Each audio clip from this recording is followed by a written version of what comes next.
Hello guys, అందరు ఎలా ఉన్నారు? మళ్ళీ ఫుడ్ ఇద్దామని వచ్చాం నేను మా అమ్మమ్మ. సో ఫుడ్ ఇస్తుంటే అక్కడ అందరు పరిగిస్తున్నారు. అసలు మన నెల్లూరు వెంకటరమణ హోటల్లో పార్సల్ కట్టించుకొని అక్కడ నుంచి బయలుదేరేసి వచ్చాం.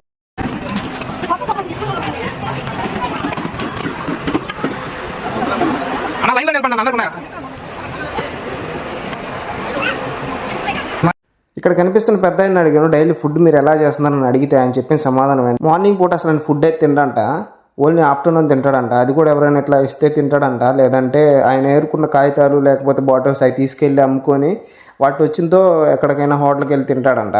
నైట్ టైం కూడా ఎవరైనా ఇస్తే తింటారంట. సో ఇట్లా చాలామంది ఉన్నారు ఇక్కడ. ఎవరికైనా హెల్ప్ చేయాలనిపిస్తే ఖచ్చితంగా ఫుడ్ అనేది ఎవరొకరు డొనేట్ చేయండి. ఎంతో కొంత ఇట్లాంటి వాళ్ళు కనిపించినప్పుడు కొంచెం ఎంతో కొంత మీకు అనిపించినంత హెల్ప్ అయినా చేయండి. వీడియో నచ్చినట్టయితే లైక్ చేయండి, షేర్ చేయండి, సబ్స్క్రైబ్ చేసుకోవడం మాత్రం మర్చిపోకండి. ఎందుకంటే సబ్స్క్రైబ్ చేసుకుంటే మనం ఇంకా ముందు మంచి మంచి వీడియోస్ తీయచ్చు. సో